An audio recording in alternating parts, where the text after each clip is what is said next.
حضور کی خوشخبری یہ ہے ثم تکون خلافۃ علی منہاج النبوہ، پھر ایک دور آئے گا خلافت علی منہاج النبوہ کا۔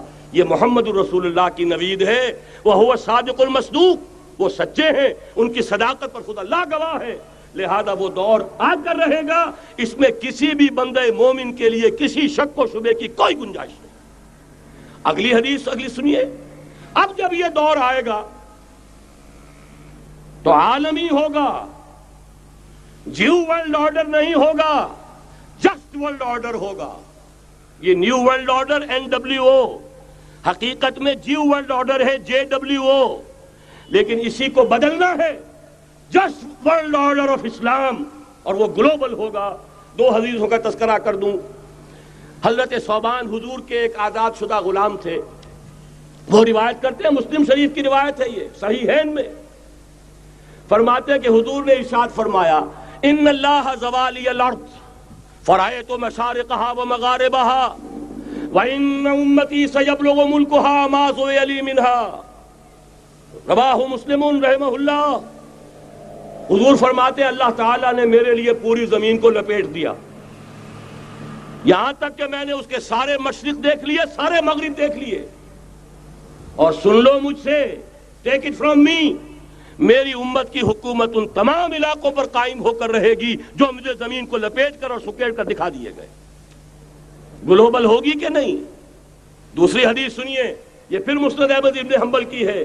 حضرت مقداد ابن الاسود رضی اللہ تعالی عنہ فرماتے ہیں حضور نے فرمایا لا يبقى على ظهر الارض بيت وبر ولا مدر الا ادخله الله كلمة الاسلام بعز عزيز وذل ذليل اما يعزهم الله فيجعلهم من اهلها او يذلهم فيدونون لها۔ یہ ہے حدیث مسند احمد ابن حنبل کی۔ اور حضرت مقداد فرماتے پھر میں نے کہا اچھا تب تو ہو جائے گی وہی بات وَيَكُونَ الدِّينُ كُلُّهُ لِلَّهِ، دین کل کا کل اللہ کے لیے ہو جائے گا۔ حدیث کا ترجمہ یہ ہے کہ حضور نے فرمایا روئے زمین پر نہ کوئی اینٹ گارے کا بنا ہوا گھر رہے گا، نہ کوئی اونٹ کے بالوں کے بنے ہوئے کمبلوں کا خیمہ رہے گا جس میں اللہ تعالیٰ کلمہ اسلام کو داخل نہ کر دے۔ لیکن یہ داخلہ دو طریقے سے ہوگا، بعز عزیز و ذل ذلیل، یا صاحب عزت کے اعزاز کے ساتھ، یا کسی مغلوب کی مغلوبیت کے ساتھ، یعنی یا تو اللہ تعالیٰ ان کا اعزاز فرمائے گا اور وہ کلمہ اسلام کے خود قائل ہو جائیں گے۔ جب گھر والا خیمے والا اسلام لے آئے گا تو اسلام اس کے گھر میں داخل ہوگا، اس کو بھی عزت نصیب ہوگی۔ وَلِلَّهِ الْعِزَّةُ وَلِرَسُولِهِ وَلِلْمُؤْمِنِينَ، عزت تو حق ہے اللہ کا، اس کے رسول کا اور اہل ایمان کا۔ اور اگر وہ اسلام قبول نہیں کرے گا تو یوت الجزیۃ عن ید وہم صاغرون، چھوٹے ہو کر رہنا پڑے گا، جزیہ دینا ہوگا، اسلام کی بالادستی قبول کرنی ہوگی۔ بتائیے اس کے بعد بھی کوئی شک ہے؟ یہ ہے آسمانی نقشہ۔ یہ اللہ فرما رہے ہیں واللہ متم نورہ ویابی اللہ الا یتم نورہ لیظہرہ علی الدین کلہ ولو کرہ المشرکون، یہ اللہ کا فیصلہ ہے۔ ادھر یریدون لیطفئوا ہے، یہ زمینی نقشہ ہے۔ اب شکل کیا ہے؟ اب میں آپ سے عرض کر دوں کہ ان دونوں کے مابین جو خلا نظر آ رہا ہے، کوئی شخص یقین کے ساتھ نہیں کہہ سکتا کہ اب حالات کا کیا رخ ہوگا، اس لیے کہ ظاہر بات ہے قرآن مجید میں مستقبل کے بارے میں خود حضور سے کہلوایا گیا وَإِنْ أَدْرِي أَقَرِيبٌ أَمْ بَعِيدٌ مَا تُوعَدُونَ۔ لوگوں مجھے معلوم نہیں ہے کہ جس بات کی تمہیں خبر دی جا رہی ہے وہ قریب آ چکا ہے یا دور ہے۔ وَإِنْ أَدْرِي لَعَلَّهُ فِتْنَةٌ لَكُمْ وَمَتَاعٌ إِلَىٰ حِينٍ، اور میں نہیں جانتا، ہو سکتا ہے اللہ کچھ اور مہلت دے دے تمہیں، اور کچھ اور آزمائش جو ہے اس کے لیے تمہارے لیے کوئی اور مہلت عطا فرما دے، ہو سکتا ہے۔ تو میں بھی کسی دعوے سے نہیں کہہ رہا، لیکن دو امکانات ہیں۔ امکان نمبر ایک کیا ہے؟ ابھی عالم اسلام کا ایک سالڈ بلاک ہے جو یہودی ورلڈ آرڈر کی نگاہوں میں کھٹک رہا ہے۔ میں کھٹکتا ہوں دل یزداں میں کانٹے کی طرح۔ اگرچہ ان کی اسٹریٹجی کیا ہے؟ ایک ایک کر کے ان کے حصے بکھرے کر کے تیا پانچا کرو۔ ابھی وہ بلاک کون سا ہے؟ ایران ہے، افغانستان ہے، پاکستان ہے، اور روسی ترکستان سے آزاد ہونے والی جو ریاستیں ہیں، یہ ایک سالڈ بلاک۔ یہ عجمی مسلمان عربی نہیں، عربی گئے، یہ نوٹ کر لیجئے، اس لیے کہ عربوں کو اللہ نے فضیلت دی تھی، محمد ان میں سے تھے صلی اللہ علیہ وسلم، یہ رتبہ بلند ملا جن کو مل گیا۔ لیکن ساتھ ہی اللہ نے دھمکی بھی دے دی تھی سورہ محمد میں، ان تتولوا یستبدل قوما غیرکم، اگر تم پیٹھ دکھا دو گے اس مشن کو جو ہم نے تمہارے حوالے کیا ہے، تمہیں ہٹائیں گے، کسی اور کو لے آئیں گے۔ اور یہ بات ہو چکی ہے 13ویں صدی عیسوی میں، 1258 میں جب سقوط بغداد ہوا ہے، عربوں کے ہاتھ سے عالم اسلام کی قیادت چھین لی گئی، معزول کر دیے گئے۔ اس کے بعد قیادت کن کے ہاتھوں میں آئی؟ ترکوں کے ہاتھ میں، ترکان تیموری ہندوستان میں، ترکان صفوی ایران میں، ترکان سلجوقی مڈل ایسٹ میں، اور ترکان عثمانی کا تو کہنا ہی کیا ہے، وہ ایشیا مائنر سے چل کر آپ کو معلوم ہے کہ مشرقی یورپ کا کتنا بڑا علاقہ، دی گریٹ آٹومان امپائر اس صدی کے آغاز تک قائم تھی۔ اس صدی میں عجیب عجیب معجزے ہوئے ہیں۔ گریٹ آٹومان امپائر جو 3 بر اعظموں پر محیط، نام و نشان ختم۔ The great U S S R, نام و نشان ختم۔ اب تو روس صاحب ایک ملک کی حیثیت سے رہ گئے۔ یہ اس صدی میں 2 اور وقت نہیں ہے میں اور آپ کو کیا بتاؤں، اس صدی میں تو بڑے بڑے عجیب عجوبے ہوئے ہیں، بڑی بڑی 2 عظیم جنگیں ہو چکی ہیں، تیسری جو ہے سر پر کھڑی ہے، دور نہیں ہے، جس کو حدیث میں کہا گیا ہے الملحمۃ العظمی، تاریخ انسانی کی عظیم ترین جنگ، اور وہی صلیبی جنگ جس کا آغاز بوسنیا سے ہو چکا ہے۔ بہرحال اس وقت جو میں کہہ رہا تھا، ورنہ میرے پاس تو یعنی یہ کہ درد دل کہنے کے لیے وقت نہیں ہے، مجھے اپنی بات کو محدود کرنا پڑ رہا ہے، لیکن میں اب آ رہا ہوں اصل موضوع کی طرف، کہ ایک امکان تو یہ ہے کہ اس بلاک میں اسلام کا احیاء ہو، اور اس کے لیے کچھ نویدیں بھی موجود ہیں احادیث نبویہ میں۔ وہ تو آپ نے سنا ہوگا اقبال کا شعر، میرے عرب کو آئی ٹھنڈی ہوا جہاں سے، میرا وطن وہی ہے، میرا وطن وہی ہے۔ حدیث میں آتا ہے یخرج ناس من المشرق یؤتون للمہدی یعنی سلطانہ، مشرق سے فوجیں نکلیں گی کہ جو کہ مہدی کی حکومت قائم کریں گی۔ یہ مہدی اہل تشیع کے مہدی اور ہیں، ہمارے مہدی اور ہیں۔ اہل تشیع کے عقیدے کے مطابق ان کے بعد میں امام جو روپوش ہو گئے تھے وہ امام مہدی ہے، وہ ظاہر ہو جائیں گے، ابھی امام غائب ہیں، پھر وہ ظاہر ہو جائیں گے۔ ہمارے نزدیک یہ مہدی پیدا ہوں گے یا ہو چکے ہوں، اور یہ ہوں گے حضرت فاطمہ کی نسل ہی سے رضی اللہ تعالی عنہا، لیکن عالم عرب کے اندر پھر ایک طاقت بن کر ابھریں گے، باطل کی قوتوں کے خلاف جہاد کریں گے، لیکن ان کو مدد آئے گی 2 طرف سے، ایک زمینی مدد آئے گی مشرق سے، ایک آسمانی مدد آئے گی، عیسیٰ ابن مریم کا نزول، حضرت مسیح علیہ الصلوۃ والسلام جو زندہ آسمان پر اٹھائے گئے تھے نازل ہوں گے، اور در حقیقت ان 2 مددوں کے نتیجے میں پھر یہود کا قلع قمع ہوگا، اور یہی گریٹر اسرائیل ان کا گریٹر گریو یارڈ بن کر رہے گا، عظیم تر قبرستان بن کر رہے گا۔ اس کی بڑی واضح حدیثیں موجود ہیں، اس کی بڑی تفصیلی خبریں موجود ہیں، یہ احادیث کی کتب کے اندر، بدقسمتی سے ہماری اس کی طرف توجہ نہیں۔ ایک تو یہ ہو سکتا ہے، اسی طریقے سے ایک اور حدیث ہے، یخرج من خراسان رایات سود، اور یہ مسلم شریف کی روایت ہے، نوٹ کیجئے گا، نہیں ترمذی شریف کی روایت ہے، یخرج من خراسان رایات سود لا یردها شیء حتی تنصب بإیلیا، اور خراسان حضور کے زمانے میں آج کے افغانستان کا نام تھا۔ یہ افغانستان میں جو جہاد ہوا ہے، غلطیاں ہوئی ہیں اور غلطیوں کا خمیازہ بھگت رہے ہیں، یہ تو اللہ تعالیٰ کی سنت ہے جس میں اللہ نے صحابہ کو بھی ایگزمپٹ نہیں کیا، غلطی کی سزا دی ہے۔ 35 صحابہ کی غلطی غزوہ احد میں ہوئی، جہاں سے حکم تھا کہ مت ہٹنا، 50 میں سے 35 ہٹ گئے، نتیجہ کیا نکلا؟ فتح شکست میں بدل گئی، 70 صحابہ شہید ہو گئے۔ اللہ تعالیٰ نے فرمایا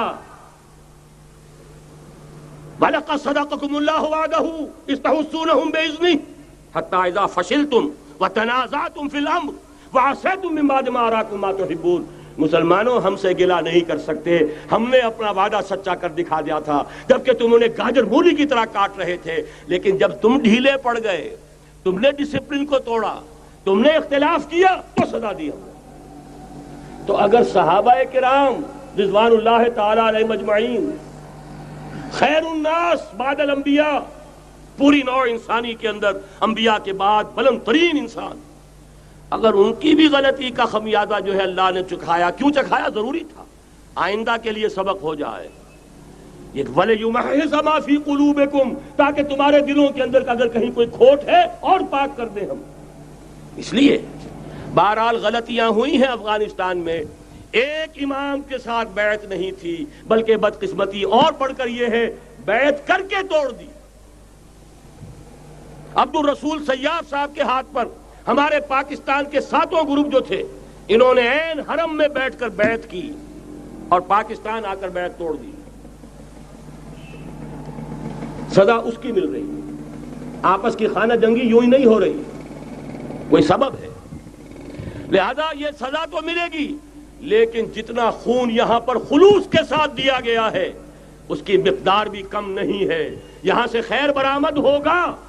اور دوسری بات اپنے بارے میں نوٹ کر لیجئے، یہ پاکستان، بچا کھچا Pakistan, what remains of Pakistan, یہ اصل میں ہے کیا؟ مولانا بہت خوبصورت انداز میں فرما رہے تھے، یہ 313 نہیں تھے، اسلام تھا۔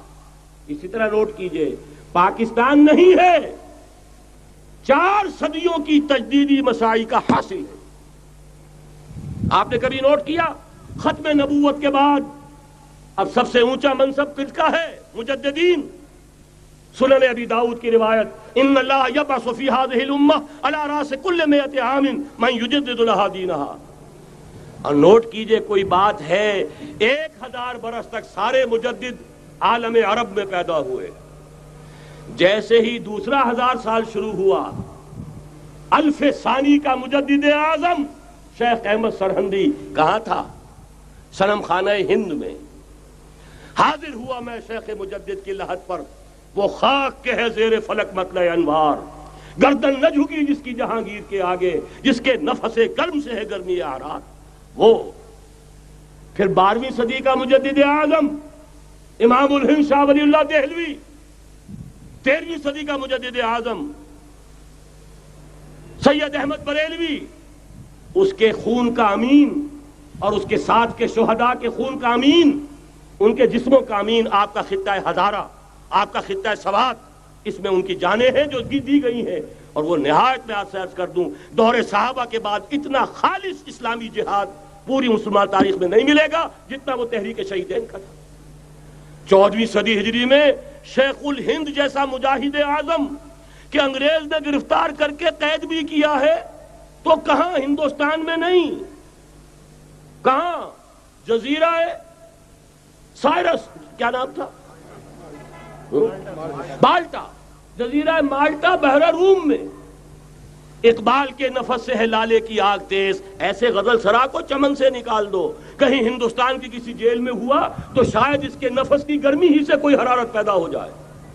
اور اسی صدی میں 14ویں صدی ہجری میں اقبال جیسا مفکر، اسی 14ویں صدی ہجری میں مودودی جیسا مصنف، اسی 14ویں صدی ہجری میں مولانا الیاس جیسا مبلغ رحمہم اللہ، عظیم شخصیتیں آج پورے عالم اسلام میں آپ کو تبلیغی دوست ملیں گے۔ یہ کہاں سے شروع ہوئی تحریک؟ دہلی کی ایک چھوٹی سی مسجد سے، وہ مسجد بنگلے والی اب تو بڑی عالیشان ہو گئی ہے، جب وہاں شروع ہوا تھا کام بڑی چھوٹی سی مسجد۔ یہ سارے کام یہاں کیوں ہوئے؟ پورا عالم اسلام آزاد ہوا، کہیں نعرہ اسلام کا نہیں لگا، کہیں عرب قومیت پر، کہیں کسی اور عصبیت پر تحریکیں چلی ہیں، صرف تحریک پاکستان تھی کہ پاکستان کا مطلب کیا؟ لا الہ الا اللہ۔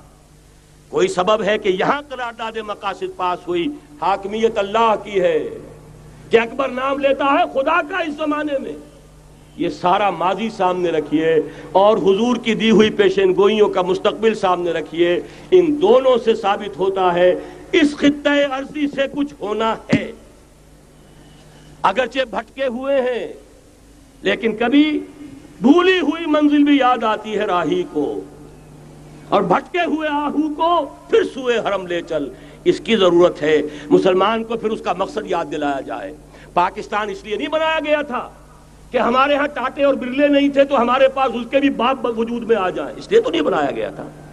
پاکستان اس لیے نہیں بنایا گیا تھا کہ جاگیرداروں کی جاگیرداریاں محفوظ ہو جائیں، پاکستان اس لیے تو نہیں بنایا گیا تھا اور یہ کہ نمازیں اور مسجدیں تعمیر ہو جائیں، مسجدیں تو امریکہ میں تعمیر ہو رہی ہیں، عالی شان سے عالی شان، اس لیے پاکستان نہیں بنا تھا۔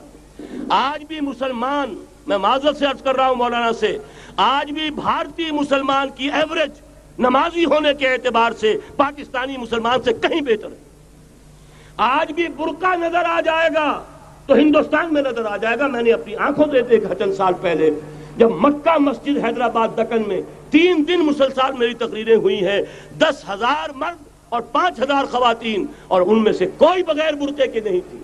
ایک سیلاب نظر آ رہا تھا برقعوں کا کہ جب جلسہ ختم ہوا ہے رات کے 12 بجے 3 دن تک متواتر۔ یہاں کہاں نظر آئے گا برقع آپ کو؟ یہاں تو جس کے بعد 2 پیسے ہو گئے اس نے سب سے پہلے برقع اتار کے پھینک دیا۔ معلوم اچھی طرح سمجھ لیجئے، یہ چیزیں تو وہاں زیادہ ہیں یہاں کی نسبت۔ اصل ضرورت تھی کہ یہاں اس نظام کو قائم کیا جائے، وہ نظام عدل اجتماعی، وہ جس میں حریت ہو، جس میں عام آدمی بھی خلیفہ وقت کو ٹوک سکے۔ یہ کرتا کیسے بن گیا؟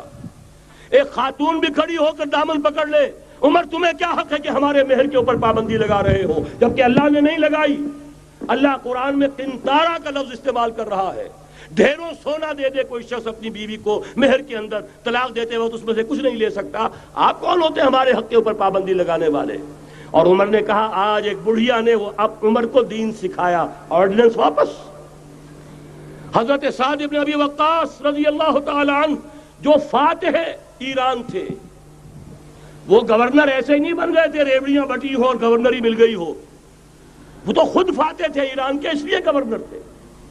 صرف ایک پرچہ پہنچا ہے بارگاہ خلافت میں، حضرت عمر فاروق کے پاس انفارمیشن آئی، سعد نے اپنے گھر کے باہر ڈیوڑی بنا لی ہے اور ایک دربان کھڑا کر دیا ہے، حضرت بلال کو بھیجا ہے رقعہ دے کر، اور یہ حکم تھا کہ بلال پہلے تو جاتے ہی ڈیوڑی میں آگ لگا دینا، پھر یہ رقعہ دینا میرا۔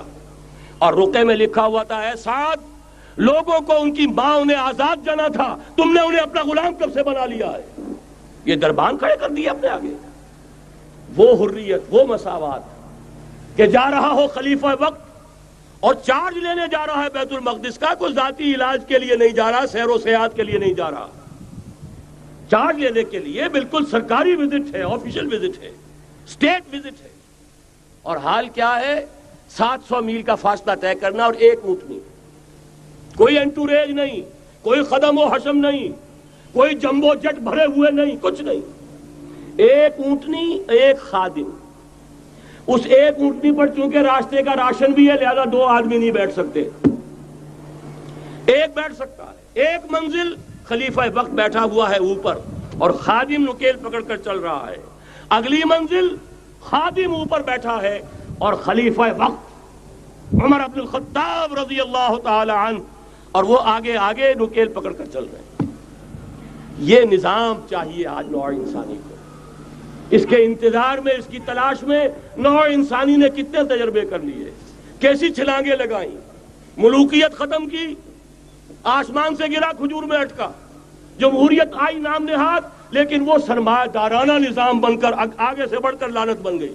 پہلے جاگیردار مسلط تھا، اب سرمایہ دار اور کارخانے دار مسلط ہو گیا۔ اس سے نکلنے کے لیے زور لگایا، کمیونزم کی طرف گئے، چھلانگ لگائی، اب ایک پارٹی ڈکٹیٹر بن کر بیٹھ گئی۔ انسان رست از یک بنتا افتاد در بندے دیگر، ایک چیز سے غلامی سے نجات پاتا ہے، دوسری میں پھنس جاتا ہے۔ اور کیوں؟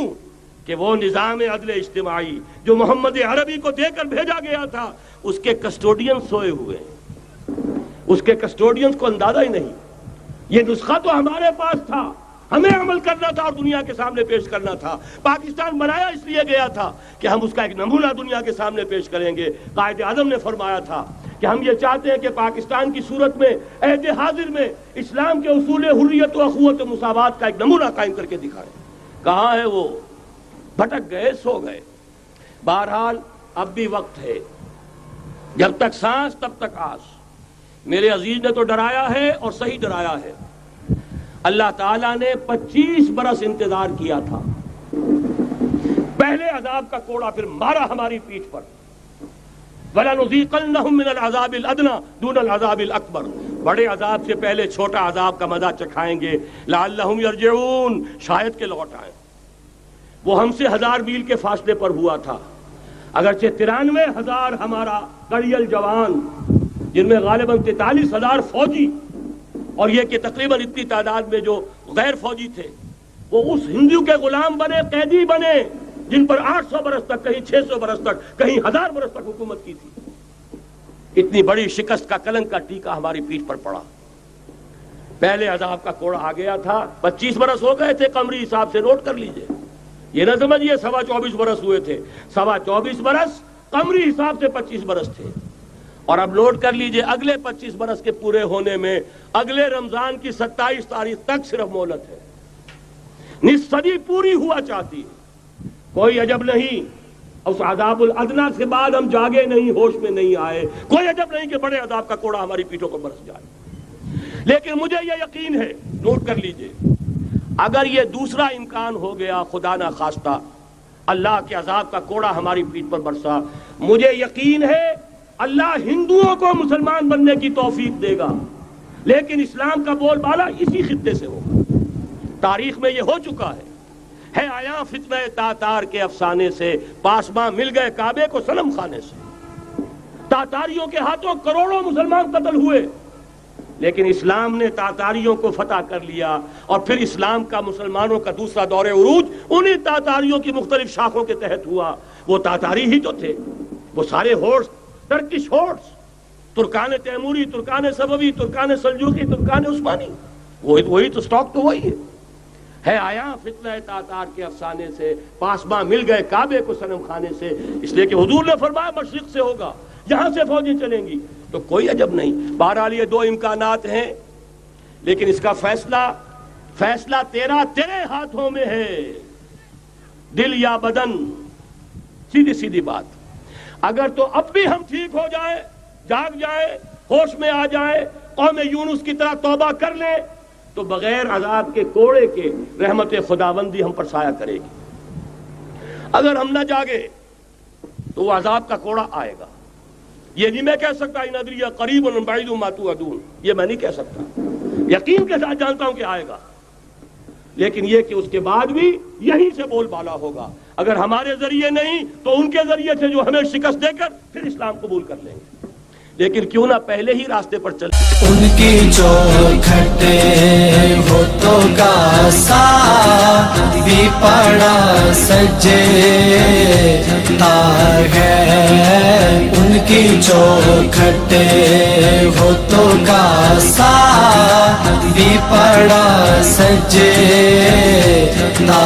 ہے، ان کی چوکھٹے ہوتوں کا ساتھ بھی پڑا سجتا ہے، در بڑا ہو